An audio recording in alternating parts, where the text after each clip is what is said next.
Live from downtown Detroit, Local 4 News at noon starts now.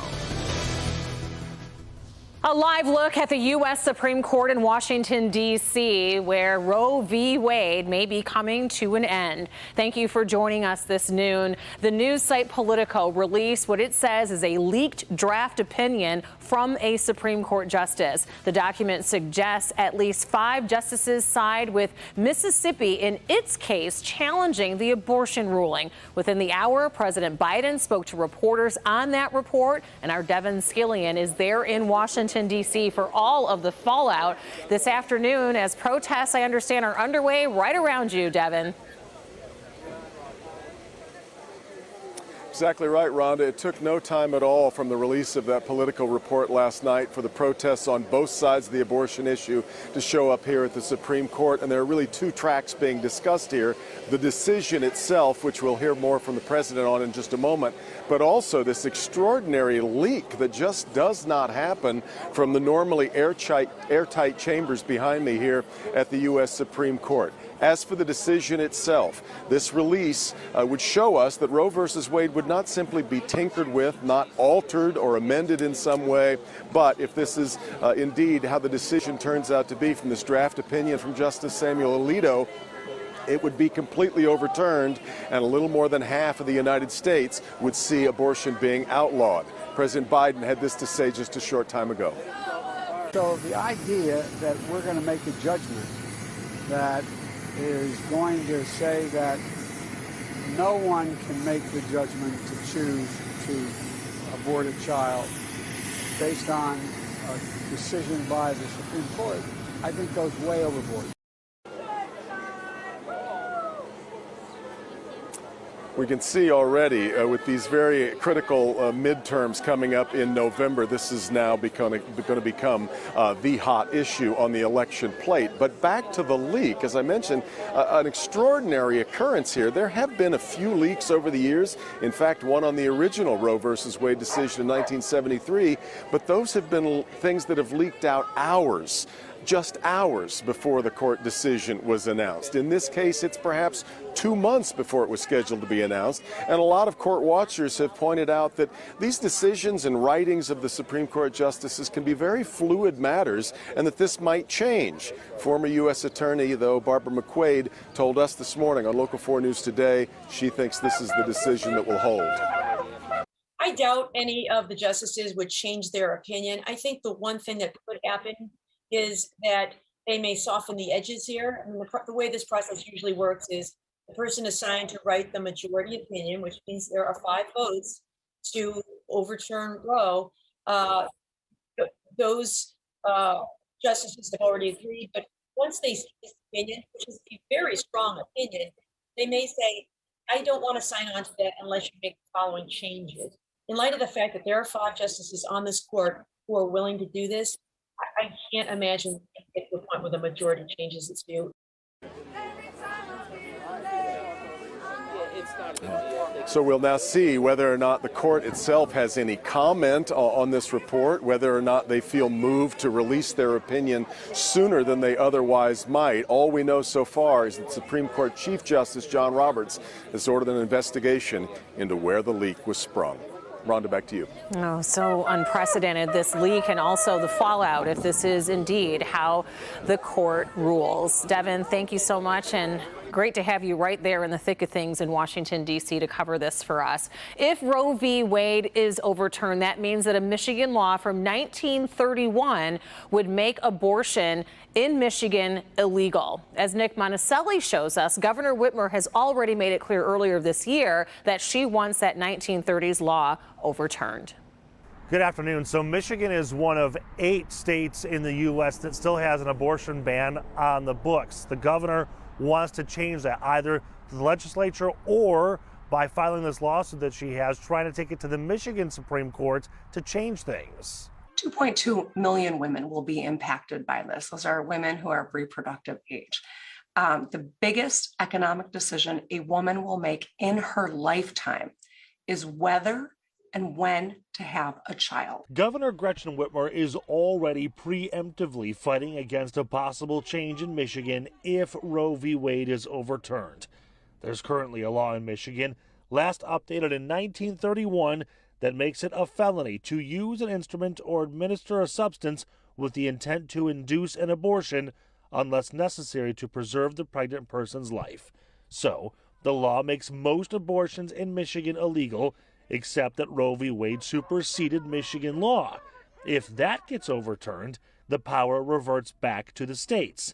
Not only is Whitmer working to change that law, she has also filed a lawsuit taking this to the Michigan Supreme Court. The ACLU has done the same. We're also asking the court to affirmatively declare that there is a right to abortion under our state constitution that is separate and apart from the right to abortion under the federal constitution. However, those who are pro-life, like Right to Life of Michigan, are happy abortion could be illegal again in our state. I think of it as a life of an unborn child. It's a human right to exist. And that right is being stripped from 95 babies today in the state of Michigan. 95 babies will die in abortions today in the state of Michigan, 95 tomorrow and 95 yesterday. No matter how this shakes out, you've got local prosecutors saying that they are not going to force the 1931 law, including State AG Dana Nessel and Wayne County Prosecutor Kim Worthy. I'm Nick Monticelli, Local 4.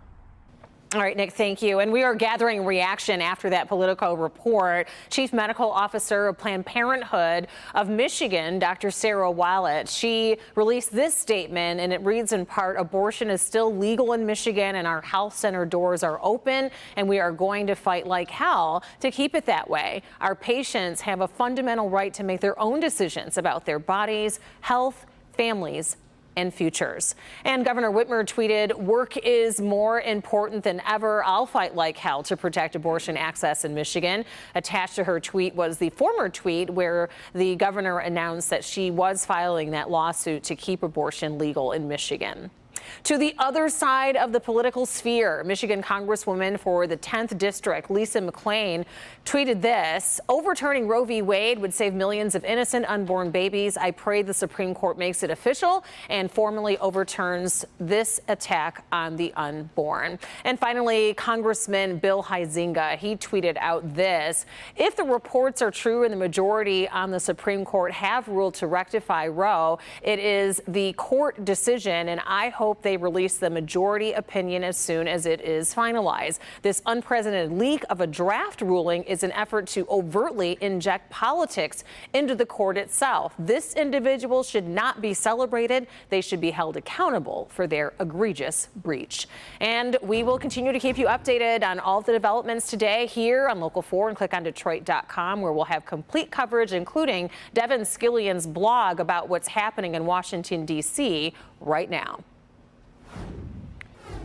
The other story we're following is all the rain that we have had falling throughout the morning. And Brandon, tracking some storms for the afternoon? Yes, trouble on the roads, tricky travel from standing water, limited visibility, so be extra careful. And a quick temperature lesson. The rain is keeping our temps from moving, but essentially 10 Celsius equals about 50 Fahrenheit. 20 Celsius is about 70 Fahrenheit. So you see we've got 10, 11 over in Essex, Windsor, Harrow, and upper 40s to low 50s everywhere else. As we look at the rain showers filling in, we're starting to see some areas of slightly heavier rain coming into parts of our south zone, moving to the north and east at about 30 miles an hour. So headed into Romulus here with a heavier downpour. I know it's raining everywhere, but heavier stuff in about 10 minutes to Romulus. Taylor also shortly, about 10, 15 minutes. And then Wyandotte by 12:22 with some of those heavier showers. That will be the case through about 3, 4 p.m. and then scattered rain and thunder. You can see the wave of wet weather and then scattered activity later on. This means if you are heading out and about and need to dodge these showers or try to, your best weapon and tool, the Local Forecasters app. As soon as you open it up, it takes you right to the interactive radar so you can see what's coming, where it's going. You can download it free. Put your camera phone right up to that QR code in the middle of your screen.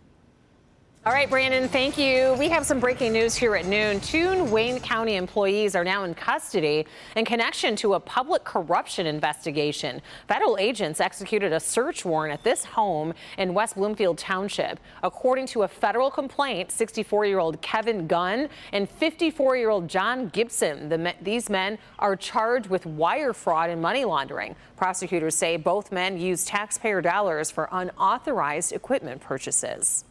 Still to come, new information from the CDC this afternoon on two new subvariants found of the Omicron variant.